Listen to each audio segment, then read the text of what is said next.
Breaking news from a federal judge in Boston, the latest of several to say the Trump administration could be violating court orders.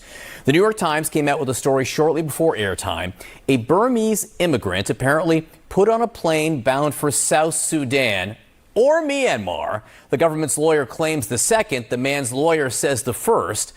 Judge Brian Murphy threatening to hold officials in contempt, warning the administration it had apparently violated an order he issued in April, barring this person's deportation without first giving him time to challenge his removal and ordering officials. Make that make sense. You're here illegally and we want to deport you. And before we can do that, you can challenge that?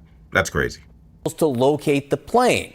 Quoting now from the Times courtroom account, quote, during the hearing, Judge Murphy ordered a lawyer for the Justice Department, Elianis and Perez, to notify everyone involved in the flight to South Sudan, from the pilot of the plane to officials in the Department of Homeland Security, that they could face criminal contempt sanctions if his ruling was not followed.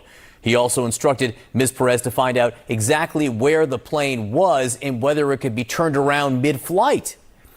She knew where that plane was, but she wasn't going to tell. Ms. Perez told the judge she did not know where the plane was. In the day's other headlines, the U.S. Supreme Court is allowing the Trump administration to restart deportations of migrants to countries other than their own. The case stems from an instance last month when immigration officials sent 8 people on a plane to South Sudan, though they were then diverted to Djibouti. A judge in Boston found that violated his court order, giving people a chance to argue that they could face torture if deported. The Supreme Court said its order will remain in place while the government appeals the Boston judge's ruling. All 3 liberal members of the court dissented. Can you imagine fleeing Mexico just to be deported to South Sudan? That's crazy.